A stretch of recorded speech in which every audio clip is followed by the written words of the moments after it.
Pero meron naman tayong ano, makeup class 'no, so 2 hours din 'yun. Puwede ko naman na imahabol natin do'n. Share screen na ako. Okay, so nandito tayo sa part ng chapter 8 daw 'no. So kahapon nagpa-recitation ako sa inyo 'no, so tama lang,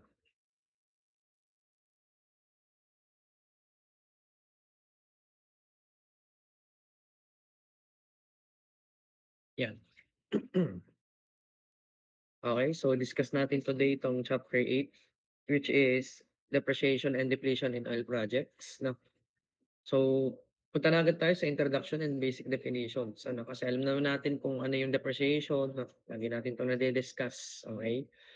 So, konting terminologies muna tayo before tayo mag-proceed sa computation ano, and different methods of depreciation and depletion. So depreciation, no? So yan from the accounting point of view, this is a system that aims to distribute the cost or other basic value of tangible capital assets, less salvage if any, over the estimated useful life of the unit. It is considered as a process of allocation, not of valuation. Ano? Kasi alam naman natin, pag sinabi nating depreciation, nagse-set aside tayo ng money, no? So that we can recover the losses, 'di ba? Kasi yun nga, mga equipments natin, physical assets, equipment, facilities, machineries, nagde-depreciate, okey? And yun yung tinatawag natin na unavoidable losses. So that's why nagde-depreciation calculation tayo in order to recover, yung capital investment ano, ng mga equipment na yun so that we can buy a new equipment. Teka, okay. So depreciation itself is as a process is simply defined as the unavoidable loss in value of plant, equipment, and materials. Na, okay, paulit-ulit lang. Okay, depletion naman. So depletion costs are made to account for or compensate for the loss in value of the mineral or oil property because of the exhaustion of natural resources. Depletion is defined as the capacity loss due to materials consumed or produced. Na, so in terms naman ng losses sa natural resources like natural gas and crude oil, okay, ang term natin for that is depletion, ano. So, I think next week 'no, kasi hindi natin 'yan matatapos ngayon, 'di tayo aabot sa depletion method, madi-discuss natin, tawag dito, yung, 2 different methods ano, in order to calculate depletion allowances, ano. So yung depreciation calculations natin guys, 'di ba? So, ang pagkakaalam natin is ito yung calculation so that we can recover our capital investment, ano, to buy a new equipment. Okay? So sa natural gas and crude oil naman or natural resources natin, depletion calculation naman ang ginagawa natin in order to recover naman yung mga losses doon. Okay? So, ibig sabihin, kaya sila magkasama kasi similar sila sa isa't isa. O similar sila na nagko-compute tayo, nagka-calculate tayo para ma-recover yung mga losses. Okay? Next, service life of an asset. The useful period during which an asset or property is economically feasible to use. Okay, so ano natin to, service life, lifespan, equipment life, na. Okay? So, ito yung years kung saan effective pa or nagagamit pa ang isang asset. Teka, okay? Salvage value, the value of the asset by the end of its useful life service. So after ng useful life or after ng service life ng isang equipment, may tinatawag tayong salvage value. Wherein ito yung value kung saan pwede or ito yung value na pwede nating ipagbenta yung equipment natin. Ano, in its or in the end of its service life. Teka. Book value, present asset value or unamortized cost. So the value of an asset or equipment as it appears in the official accounting record book of an oil organization. It is equal to the original cost minus all depreciation costs made to date. Okay, so book value, engineering economics lang din naman. Ano? So, yung present value, okay? So for example, kung bumili ka ngayon ng motor, okay? So siyempre original value pa niya original value pa niya yon nung binili mo or yun yung tinatawag nating capital investment. And sa pagtagal, paglipas ng panahon, nagde-depreciate, okey, nababawasan yung kanyang value, 'no? So, every year iba ang kanyang book value, iba ang kanyang present value, 'di ba? Market value, the value obtained by selling an asset in the market.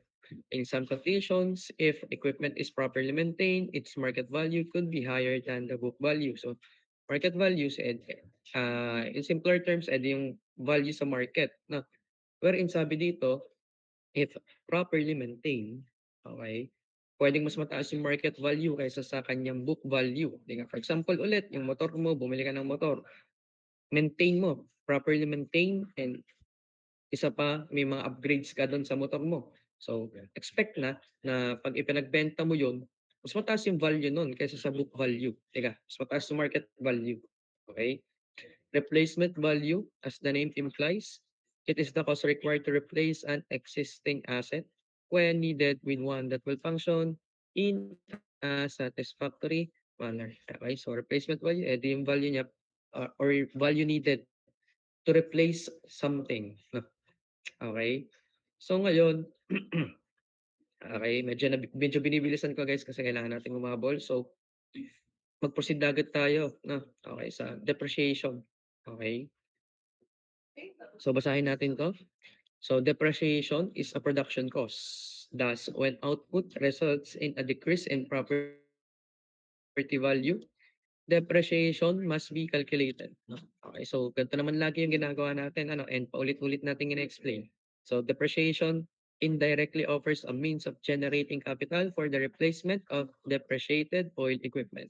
Ah, and meron tayong two purposes, ano, kung bakit mahalaga or kung bakit kina-calculate ang depreciation, na, okay? Saan ba ginagamit ang depreciable capital, na, okay? May dalawa lang. First, dapat yung first, okay? First is to buy oil drilling machinery, rigs, etc. used in development and production of oil wells. Now, so ibig sabihin lang nito is in order for us to buy a new equipment or other new physical assets. Teka, okay? Baka mamaya nakamit ako. Next, as a working capital for everyday operating expenses. Na, okay, pasahod, pambili ng materials, supplies, and other miscellaneous expenses. Teka, so yun lang naman yung dalawang purpose of depreciation calculation. Okay? So now, let's discuss what are the methods for determining depreciation. Okay? So marami tayong methods, no, na natutunan sa engineering economics. Okay? But in petroleum economics, ang pinagtutuunan lang natin ng pansin is yung mga gamitin and laging ina-apply sa industry. And unang-una na doon, syempre yung pinakamadali, which is the straight line depreciation. No? Okay, so let's read. Mathematically speaking, it is assumed that the value of the asset decreases linearly with time. Now, if the following variables are defined, okay, D as our annual depreciation rate, na, okay, that's dollars per year na. So, guys, tandaan nyo lagi, pag mga annual, of course, dapat may per year na as a unit na. Okay? VO, so medyo nakakalito lang to. So, VO po natin, this is the original value or capital investment, present value na. VS, this is our salvage value. Okay? Pareho pong naka-dollars na. And our service life or useful life, no, in years. Okay? And then the annual depreciation cost can be derived or formulated as depreciable capital over N, or ito, ito yung formula natin from engineering economics, no, which is original value minus salvage value over service life. No, okay? So guys, hindi nyo na kailangan pansinin to. Okay, hindi natin to magagamit. Okay, so focus lang tayo sa dalawang to. Okay? So guys, tandaan nyo lang, ito is ginagamit tong formula na to. Okay? Pag ang usapan natin is production. Okay? Kasi sanay kayo, and naalala ko rin naman yun, Engineering economics, ang pag-calculate nyo ng depreciation ay in terms of the service life of the equipment. Tama? So, sa service life ng equipment, di ba? And that's why we are using this formula. So, this is for that kind of situation. No? Pero, pag ang usapan natin ay production, okay, we should apply this formula. No? Okay? So, may example tayo later para mas maintindihan nyo kung paano ginagamit yung formula na yon, no? Pag ang usapan is production. Okay? So, for oil operations, okay, explain muna natin yung graph. No? For oil operations, straight line depreciation may be applied differently. Instead of using the lifetime, ito yung common sa engineering economics. We are considering, we are relying on the lifetime or useful life or service life of the asset. Okay? But, of course, when we are going to be specific sa oil and gas industry, syempre, depreciation could be based on the units of production or capacity out of an oil well, a gas oil separator, a stabilization unit, or a refining plant. Why? Teka, of course, paano ba natin nalalaman or paano ba natin nalalaman na naluluma na ang isang equipment? Yeah. Okay? Tawag dito, paano natin siya nalalaman na naluluma? Bukod sa service life. Okay? Sa production, 'di ba? For example, meron ka for example, reactor. Oh, okay? Production niya sa year 1 ay let's say 50 million BBL for example lang. Year 2 naging 40. Year 3 naging 30 million BBL. So production yung usapan. So sa tingin niyo nagde-depreciate ba yung equipment? Yes. Kasi bumababa yung production. Tama? So in oil and gas industry, yun talaga yung pinagbabasihan if nagde-depreciate ang isang equipment. Na, syempre, pag mas bumababa yung production, doon mo masasabing, itong aking equipment ay naluluma na, nagkaka-damage na, nagde-depreciate na. Okay? So, yun yung sinasabi sa straight line method. Okay? We can rely on the computation or we can rely on the production to calculate the depreciation. No? Okay? So, ito, may graph tayo dito. No?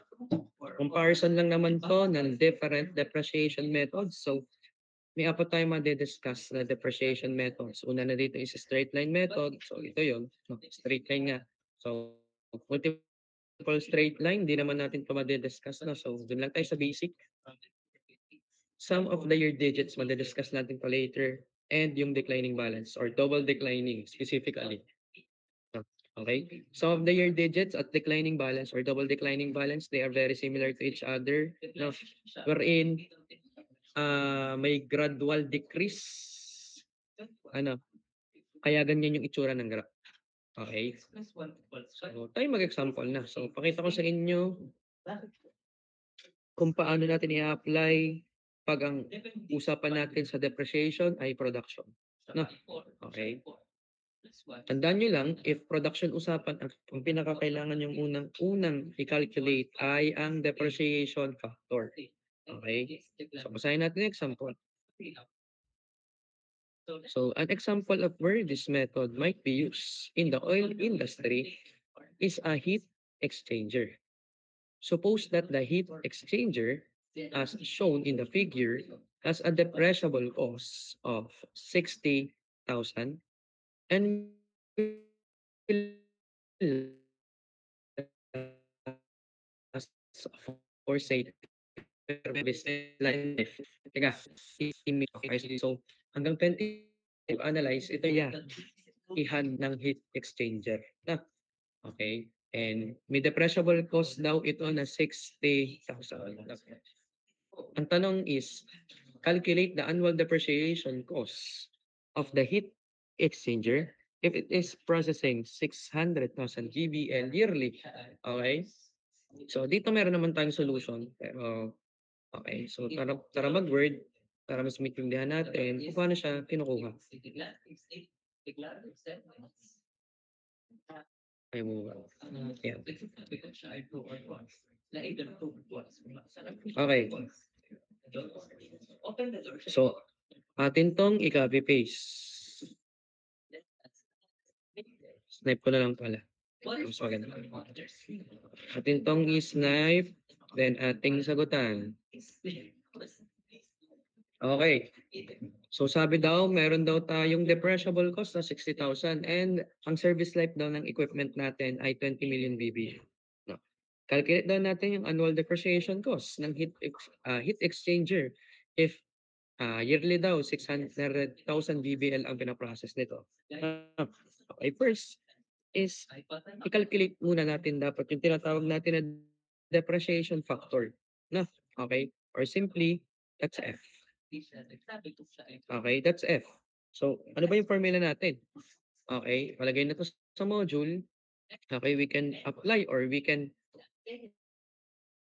rely on this formula. No? Okay, depreciable capital or depreciable costs over N.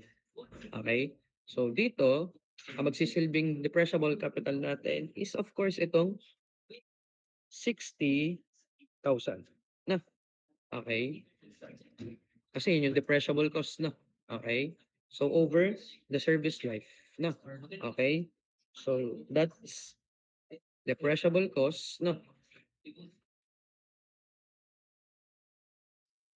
Medyo pakisulat ko. Pasensyahan nyo na. Okay?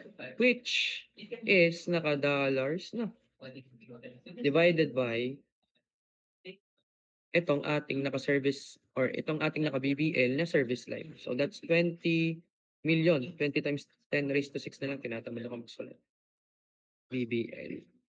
No? Or medyo na shortcut. So dapat yan ay N. Na, okay? Na naka-BBL. Okay? So, tiga, so yan. 60,000 divided by 20 times 10 raised to 6 BBL. No? E di ang makukuha mong sagot dyan ay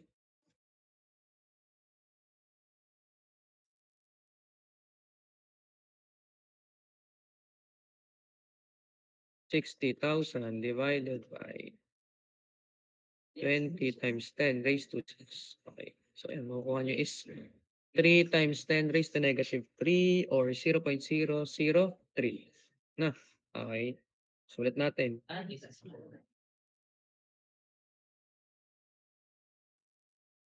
No, okay. Yun yung depreciation factor natin. And now, in order for us to calculate the annual depreciation cost, ang kailangan lang natin gawin ay i-multiply itong depreciation factor sa processing. No? So, sa 600,000 GBL yearly, ganun lang kadali. No?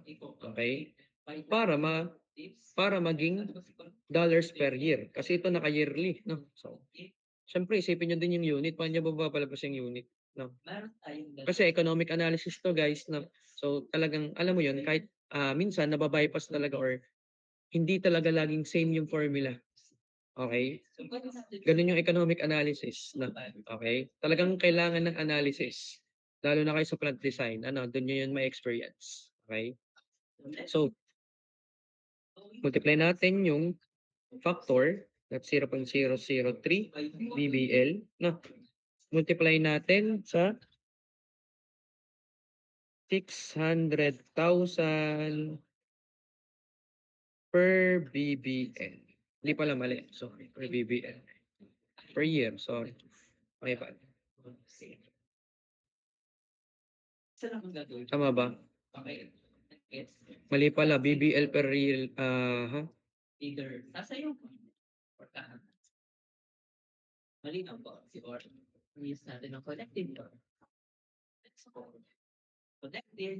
BBL per year. Sorry. Medyo lutang na. Yeah. BBL per year. Okay.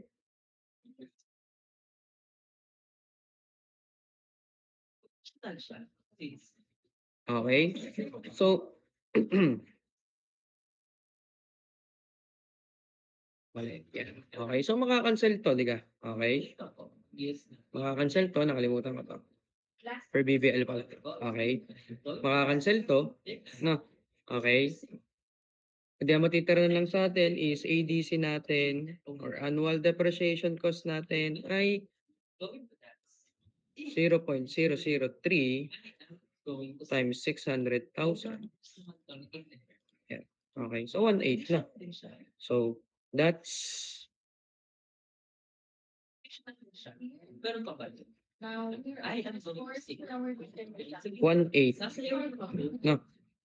$1,800 per year, no? So, gano'n lang kadali, no? Gano'n lang kasimple. Okay, so we get the same answer. Ito yung nakalimutan ko lang lagyan ng year. So, ilagay nyo guys, no? Okay, ilagay nyo. Nakalimutan ko lang 'tong ilagay dito. So, siyempre ang pinag-uusapan po natin is annual depreciation cost, ADC or D, no? Okay. Medyo pangit lang din yung pagkakalagay ko dito kasi ito is direct kong kinopy-paste from the reference book, no? Okay. Eh di i-correct nyo na lang or dagdagan nyo na lang, no? Okay. So, ito dapat talaga yung magiging solution nyo diyan. Okay. So, yun. So, that's how you calculate annual depreciation cost using straight line method. Ano, pag ang usapan po natin is production. Okay. So, next. No. Okay. So, how about if ang pinag-uusapan naman natin ay equipment, no, service life. Kumbaga, yung natutunan nyo sa engineering economics. No. Okay. So, paano? Ganun lang kasimple, ano? Basahin natin. Gamitin nyo lang yung formula na 'to. So sabi dito, a new electric saw for cutting small piece of lumber in a furniture manufacturing plant has a cost basis of $4,000. So ito yung inyong original value, no? And a 10-year depreciable life. So ito yung N nyo. So ito na yung naka-base tayo sa service life, no? Determine the annual depreciation amount. No. Okay, walang sinabing salvage value. Eh di wala tayong salvage value, 0. No. Okay. So, ganun lang kadali. Apply this formula. VO minus VS over N. No. VO is 4,000 minus 0 divided by 10. That's $400 per year. No. Okay. So, naintindihan ba guys ang SLM? Dali lang. Diyos ko, pang ano lang siya, pang grade 1. Medyo. No. Okay, so guys, may dalawa lang kayong pamimilian na. If production usapan natin, okay? First, calculate the factor, depreciation factor, no? Tapos tsaka kayo mag-proceed sa ADC computation. No? Ito naman, okay? Alam niyo na to. Okay? Use this formula lang, no? Okay? Next, double declining tayo. No? Okay, but before we discuss or before we proceed to DDBD or double declining, discuss muna natin ng konti or i-derive natin ang DDBD from DBD or declining balance depreciation. Na. So ito, marami tong EBAS. Itong part na to, okay? Marami tong EBAS. Ang nangyari lang naman dito is nagkaroon tayo ng derivation na hindi rin naman natin magagamit sa computation. Kaya ating medyo i-skip. Tatanggal ko lang ang ano daw? Algebra Brenica. Aray ko. Ayoko niyan. Laos na yan. Doon tayo kay Bongbong. Bongbong Amy tayo. Wait lang guys, sa tanggal charger na yan. Okay,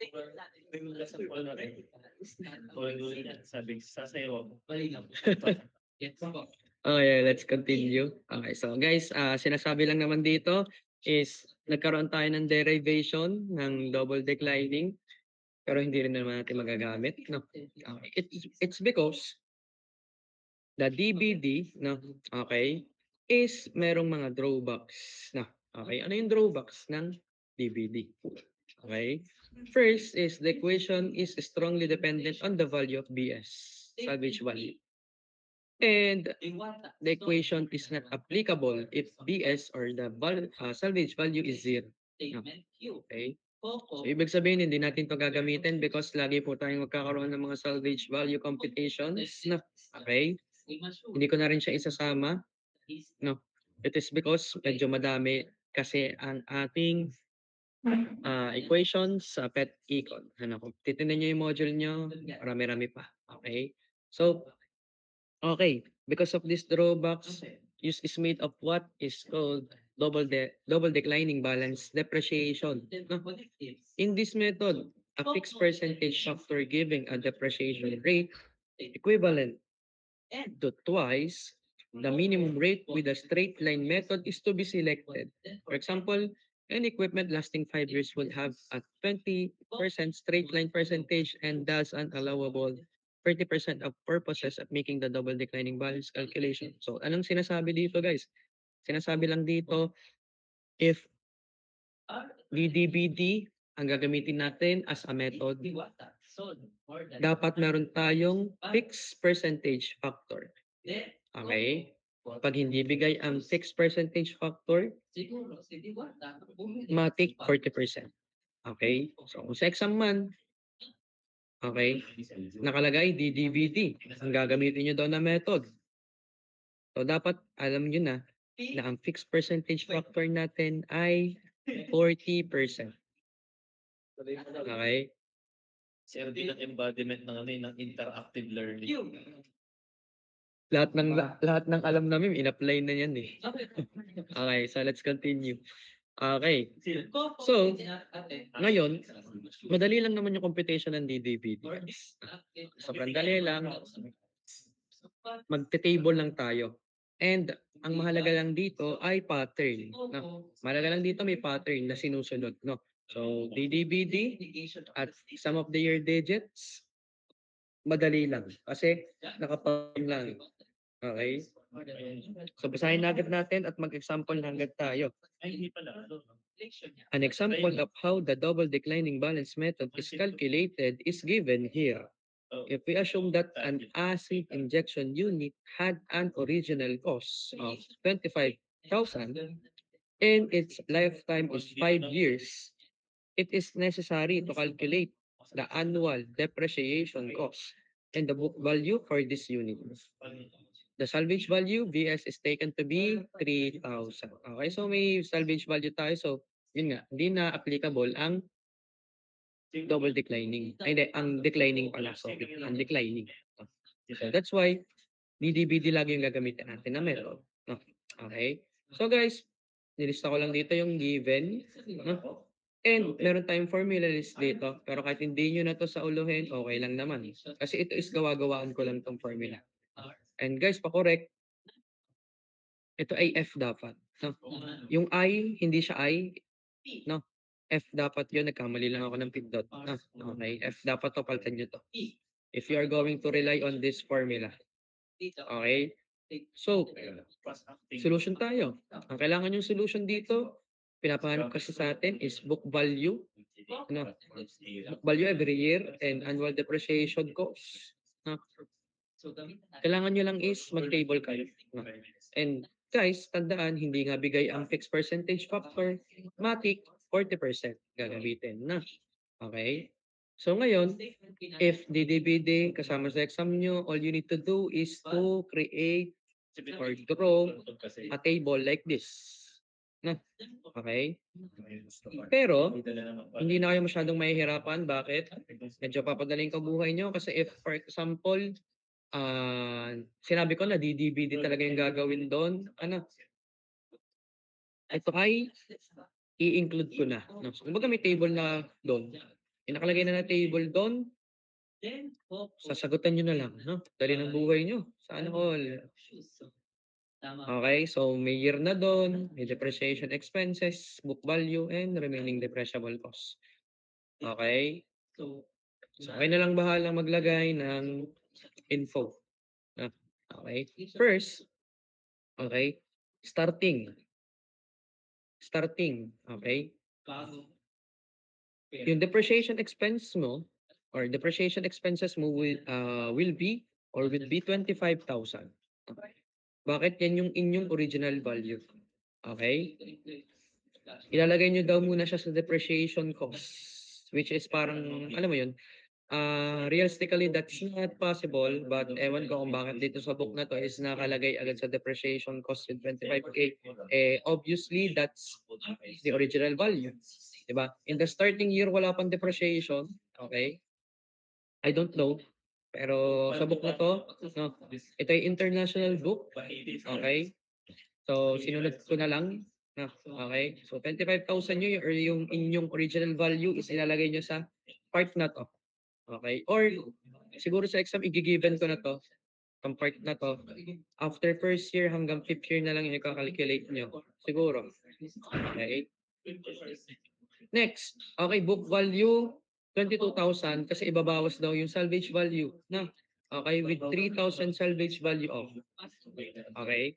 Yung remaining depreciable nyo, wala kayo dapat nakalagay dito, that's zero. No?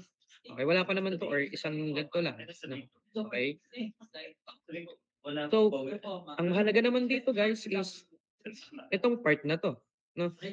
Ito naman, wala naman akong paki dito. Okay? Ito ang halaga sa akin sa computation sa part na to, sa DDBT. Oh. Okay, so if you are going to apply this formula, ito guys ay maa-apply nyo lang sa second year hanggang fourth year. Okay? Hindi nyo siya ma-apply sa after fifth year at after first year. Okay? So sa pagitna nyo lang siya maa-apply. Itong formula na to. So guys, kung ibigay ko man tong formula na to sa appendix nyo, tandaan nyo, sa gitna lang siya ma-apply. Okay? Hindi nyo siya ma-apply sa after first year and after fifth year. Okay? So, paano kinalculate ang after first year? Okay? Paano? So, first is after first year, okay, apply natin yung depreciation factor natin or fixed percentage factor natin which is 40%. So, ang gagawin nyo lang is 0.4 times 25,000. No? Bakit? 25,000 kasi natin, yun yung ating original value, tama? Okay? So sa after first year, ang depreciation cost mo is 10,000. Okay? So that's from the 40% of 25,000. Okay? And then, book value. How can you calculate the book value? Okay? So that is the starting or the original value minus the depreciation cost after first year. Na- Okay? So that's how you calculate the book value after first year. Na? Okay? And paano natin i-calculate yung remaining depreciable costs? Okay? So that's 22,000 or book value, starting book value, no? With 3,000 salvage value of minus the depreciation expenses. No? Okay, so more like a pattern lang talaga ang gagawin nyo dito. No? Okay? So, first year, ganito yung gagawin. Okay? Second, third, fourth, you can now apply this formula. Okay? So, how? So, after second year, okay, so yung nakalculate mo na book value, okay, imumultiply mo lang ulit sa 40%. So, 0.4 times 15, that's 6,000. Okay? So, tingnan nyo. Anong kinalculate natin? Depreciation expense or depreciation cost? Oh, book value or book value and minus 1. So, ibig sabihin, previous book value times depreciation factor. No? Okay? And minus 1, ito naman is all throughout, that's 40%. So, that's still 0.4. Tama? Okay, so that's 0.4 times the previous book value equals to the current depreciation cost. Okay? Next, how can you calculate the book value after second year? No. Okay? So that's 15,000 previous book value minus the present or the current depreciation cost. No. Okay? Kita niyo yung pattern 9,000. Paano niyo naman i-calculate ang remaining depreciable? 12,000 minus 6,000. That's 6,000. pattern lang. Next, after third year, ito, paano mo i-calculate? Eh di 0.4 ulit ng previous book value. That's 3,600. Okay? Book value after third year, 9,000 minus 3,600. That's 5,400. Remaining depreciable cost, how 2,400 is calculated? 6,000 minus 3,600. So that's 2,400. Okay, after fourth year, okay, same formula. Kasi in between pa rin siya ng first year and last year. Okay? How to calculate this? The 5,400 previous book value times the percentage factor. Okay, that's 2,160. Paano na-calculate to? Eh, di 5,400 minus 2,160, 3,240. Paano na-calculate to? Eh, di 2,400 minus 2,160, that's 240. Ay, ganun lang kadali. And then, after the fifth year, of course, yung remaining depreciable cost mo, remaining, is magiging current mo na, current depreciation cost mo na. Okay? Kasi yun na lang yung tira.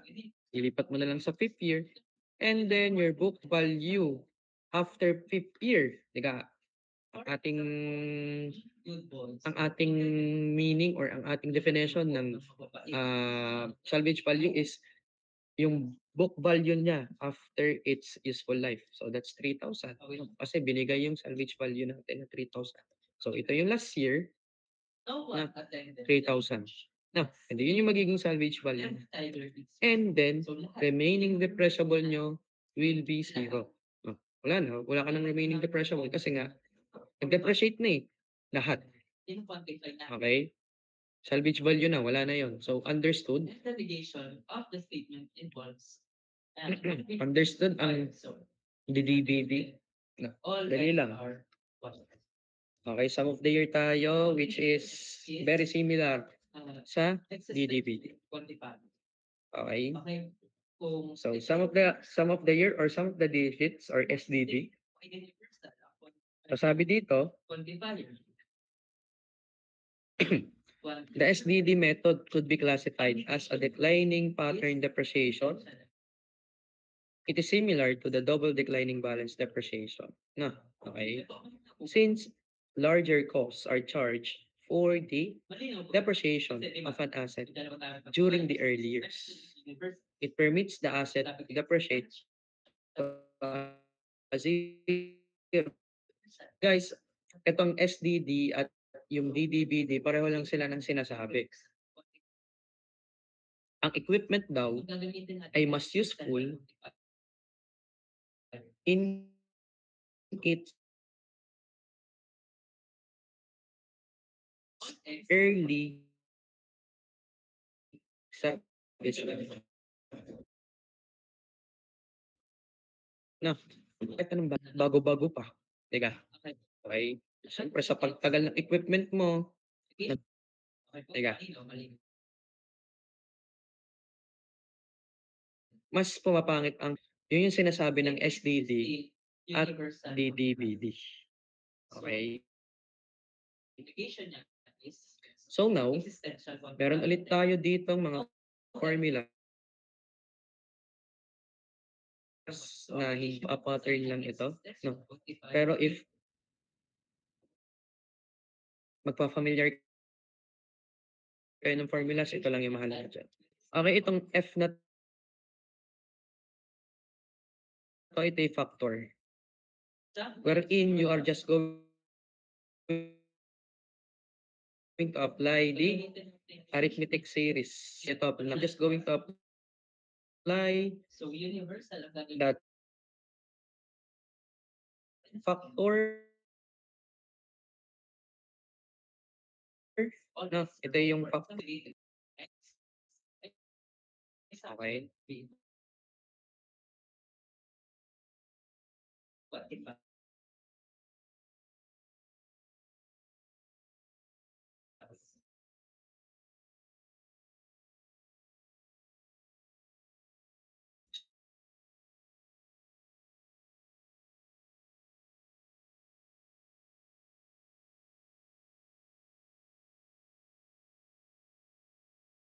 in the financial and regulated industries. Okay? So, ngayon, let's try solve natin yung example number 3 using SDD. Okay? Basahin natin yung problem. A flow or recording control valve installed on the feed line of a caustic soda treating unit cost 4,000 with a service life 5 years. Station cost using the SDD F. No? Okay? Yan yung ating F. Okay? So, if meron tayong 5 years, okay, how we will apply the bubul na ako, arithmetic series of numbers. No? Kung 5 years, edi 1 plus 2 plus 3 plus 4 plus 5. That's 15. Ito yung magiging denominator nyo. No? And then, sa first year, yung highest number nyo, yun yung inyong numerator. Tama? Okay, so ito na yung formula na to. Ito ay ito na. And ito ay ito naman. No? Kaya nga sabi ko sa inyo, hindi nyo na kailangan magsaulo pa ng formula dito. Pattern lang kailangan nyo dito. No? Okay, so 5 over 15 times 4,000 minus 400. Ito ay inyong original value. Ito yung inyong salvage value. No? Okay, lalabas daw po is 1, 2. No? Kaya na bahala mag-calculate yan. Madali na naman yan. D2 or annual depreciation or depreciation sa year 2 4 over 15 times 36. Ito 3 over 15 times 36, 720. 2 over 15 times 36. Ito 1 over 15 times 36. Ito. And if sasam mo, edi 36. And if inyong igagraph by using bar chart, no, the bar chart clearly depicts that the annual depreciation is constantly decreasing as the years pass as shown in the figure below. No? Okay? Which is, yan nga yung sinasabi sa DDBD at SDD na mas gamitin ang equipment in its early service life. Now, sa pagtagal ng equipment, sa paglipas ng panahon, sa pagpangit ng performance. Okay, so yun lang yung sinasabi doon. Okay, so ngayon meron tayong similar table sa ating SDD, no? Pero ito guys ay mas madali compared sa DDBD. No? Mas madali ito compared sa DDBD. And guys, ito yung mas makatotohanan for me na starting. No? Ito yung mas makatotohanan sa akin na starting. Bakit? So, basahin natin. An automobile part had an original cost of 17,000 and its lifetime is 5 years. Calculate the annual depreciation cost and book value using the SDD. The salvage value is taken to be 2,000. Okay. So guys, meron ulit tayong formula dito wherein ito is applicable lang sa gitna, no? Second year to fourth year. No? Okay. But mas madali mas madali ito kumpara sa DDBD. Kasi ang DDBD is talagang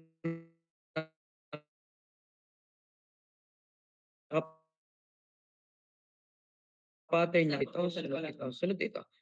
Sa SDD, pwedeng ito na agad unahin mo. Tapos tsaka mo na problemahin yung book value at remaining depreciable.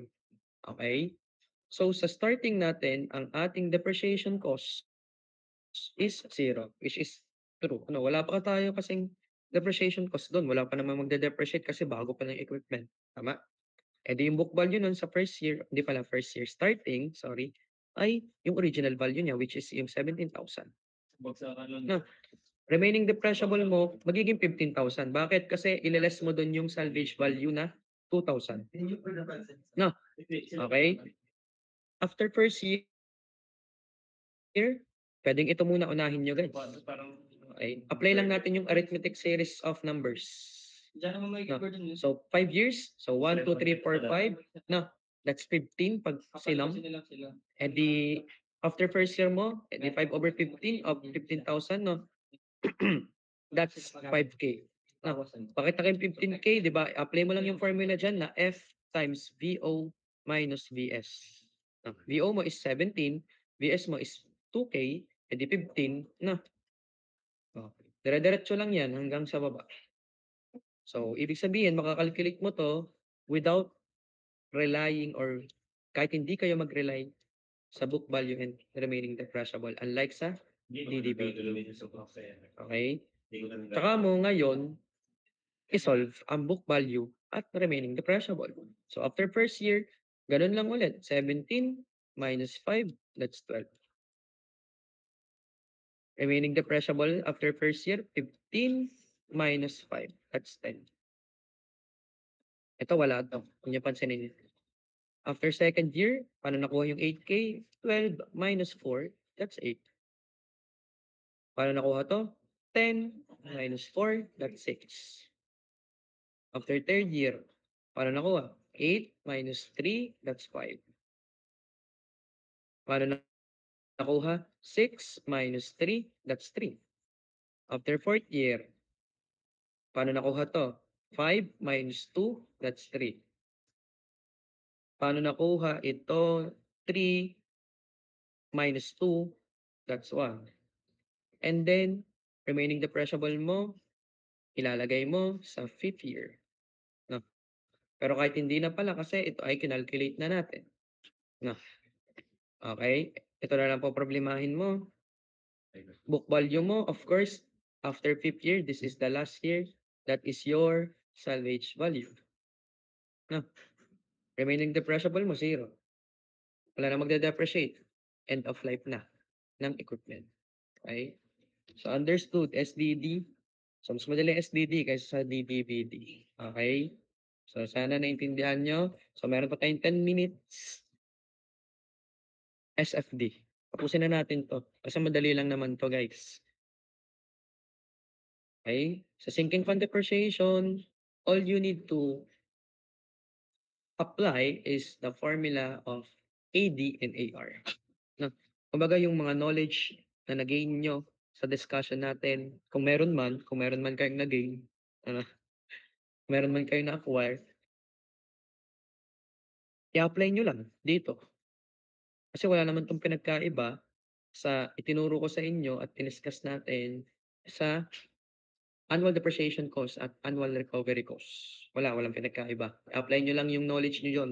I-apply nyo lang yung knowledge nyo doon dito. Okay?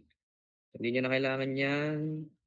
Yan. Ito lang siguro. Tsaka yung AR hindi na-include. No? Okay. So, itong problem na to ay mahaba. Okay. Mahabang problem na to. And guys, I want you to add this statements no, sa inyong module. Ito. Dagdag nyo to. Kasi ito ay dapat nakalagay pero hindi nakalagay sa book na pinagkuhanan ko. Kasi kulang-kulang talaga yung book na ginawa kong reference na. Medyo kulang-kulang siya. So guys, ito idagdag nyo to. Naglag ang laptop ko. Yan, ito. Idagdag nyo lang to guys. So the depreciable capital, quit ko muna nga to. The depreciable capital is 10% of 7 million and the non-depreciable capital is 300,000. Padagdag na lang guys bago tayo mag-proceed sa explanation. Natanggal na talaga ng tuloy ang chapter.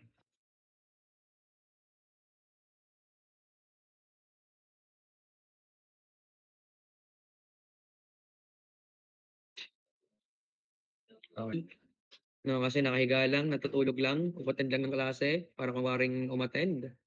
Screenshot na lang 'to, tas tsaka niyo idagdag 'pag hawak niyo na module niyo, ano. Okay, so basahin natin yung problem, 'no, basahin natin. So sabi dito, assume a petroleum company investment of 10 million for an expansion to a current refinery, allocated 1 million for land and 7 million for fixed and other physical properties subject to depreciation. Yung 7 million daw po, ito is yung depreciable capital natin, okay? So nagde-depreciate daw 'to, okay? An additional capital of 2 million is available for operation purposes, but this sum is not subjected to depreciation. So guys, sa given natin na 10 million, yung 7 million lang daw ang nagde-depreciate. Kasi itong 1 million naman is land, hindi naman nagde-depreciate yung land. In fact, mas mamahal pa nga ang land, ayan na. And itong 2,000 is for operation purposes, 'no. Okey, so hindi 'to nagde-depreciate din. Kasi itong 7 million lang, ito lang naman yung mga equipment and physical assets natin, 'no. And sabi investors want a 15% interest rate or earning rate to investors on their money for a 10-year period. So ibig sabihin daw, gusto ng investor na may tumubo ano, yung 10 million nila. Nag-ano sila ng 15% interest rate, 'no, sa loob ng 10 years. The sinking fund method will be used with depreciation figured at 15% per year, 'no. So guys, i-apply daw natin yung sinking fund method. Ano ba yung sinking fund method natin? Eh, di yung application natin ng AD at AR fresh pa 'to, kahapon niyo lang 'tong ni-recitation, 'no. And may 15% daw yon na, factor, 'no, or I, ano. So, no income taxes are involved in order to simplify the example. Then ito yung dagdag, the depreciable capital is 10% of 7 million. So, ibig sabihin daw 10% daw ng 7 million ang nag-depreciate, which is ano yon? That's 700,000, no? 0.1 times 7 times 10 raised to 6. Okay, 700,000, no? Okay? And the non-depreciable capital is 3,000. So, ibig sabihin 700,000 yung nag-depreciate at 300,000 daw po is non-depreciable, no? That's a total of 1 million, okay? So solution, ang kailangan niyo lang naman dito guys is AD and AR. Kasi sabi lang naman is you are just need to apply the sinking fund method. Eh ano ba yung sakop ng sinking fund method? AD at AR lang, no? Okay, so ibig sabihin ito lang yung magiging final answer mo and ito. Okay, but of course, in order for you to understand, ibe-breakdown natin, i-explain natin ng maayos, 'no. Kasi malamang sa malamang, sa inyong plant design is kailangan niyo din talaga ng explanations, proof, proofs, 'no, kung paano niyo na-calculate or paano niyo mapapatunayan na tama ang inyong economic analysis, okey? So, kailangan lagi niyong maiintindihan kung bakit ganito ang lumalabas na sagot. Bakit ganyan? Ano yung breakdown niyan? Saan galing yan? Kasi usapang pera, 'di ba? So, siyempre 'pag usapang pera, iba. Kailangan lagi tayo ay may alam, 'di ba? Okey. So, basahin natin. Okey, so sa solution daw, so 'di ba tandaan niyo meron tayong 1 million per land and sabi ng investors gusto nila ng 15% interest rate. So, of course, sa land, dun sila unang magkakaroon ng profit, 'no? Okey, bakit? First year profit before deducting the sinking fund depreciation charge made at the earning rate of 15% interest and assuming no salvage value for the physical properties is 0.15 times 1 million or 150,000 per year. So guys, every year, no, sa loob ng 10 years, makakakuha yung company or yung investors natin ng 150,000 per year. Yun yung tubo sa land. Okay? However, hindi naman ito yung pinakasagot, 'no, hindi ito sagot. Kumbaga pinakita lang na yun nga magkakatubo sila dun. But the oil company must earn enough additional money annually to pay for the depreciation occurring on the depreciable capital. So guys, ito yung pinakakailangan mo sagutan. Kasi guys, may nagde-depreciate, okey? Nag-depreciate yung depreciable capital natin na 7 million, which is 700,000. Kailangan daw natin i-recover ang 700,000, 'no? And how can we do that. Okay? So, we can do that by applying the formula of AD. Diga, okay? Ano bang formula natin for AD? Hindi ito. No, wherein yung F natin is equal to P. So, na-explain ko na to kahapon sa inyo bakit F is equal to P, P is equal to F. Dapat gets niyo na. Okay, so F natin dito, P din natin dito will be 700,000. No, interest po natin, depreciation, sabi, is 15%. Blah, blah, blah, blah, blah. Calcu. So that's 30,476 per year. Okay? Thus, the company profits before depreciation must total of 184,476. So, bago tayo mag-proceed dyan, guys, ibig sabihin, ito yung kailangan daw laging iset aside ng company every year so that mare-recover itong 700,000 na to. Nagigets?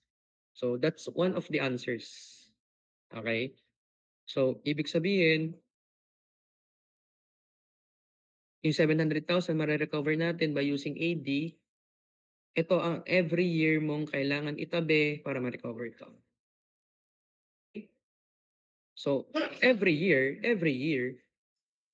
ang company daw natin ay mayroong 150,000 plus 34,476 every year. Okay? And itong 184,000 na to, 184,476 na to, is ating ibe-breakdown. So, saan ba galing yan? Na, okay? 34,000 daw po, that's the AD. Na, ito 105, ito is galing sa 15% interest.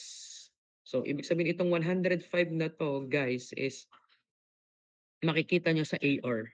No? Okay?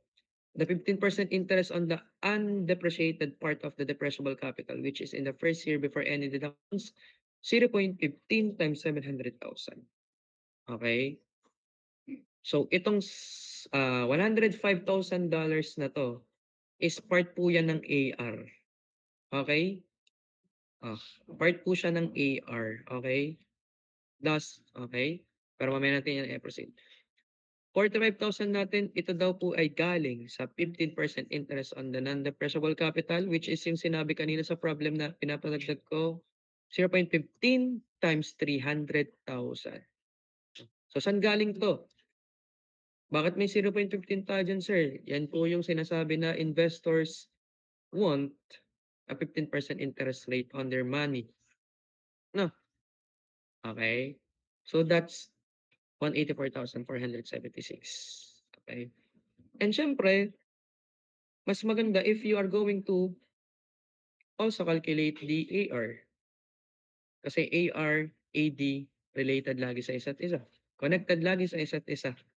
No? So ngayon, malalaman natin kung saan galing itong 105,000. So, yan po ay part ng AR. So, in-apply lang natin yung formula ng AR, which is yung P natin is still 700,000. Apply, apply, apply. Lalabas po dyan is 139,000. Guys, sabi ko sa inyo kahapon, AR natin, AD, capital, at interest. No? Okay? Ito yung sa AD, okay? Ito yung sa capital na may interest. Gets? AD, ito yung sa capital na may interest. So that's 139,476. AD natin, anong AD natin? Ito ay capital lang at interest ang kasama. So that's why it is always smaller than the AR. Okay, so yun. No. So that's the end of our discussion for today. No.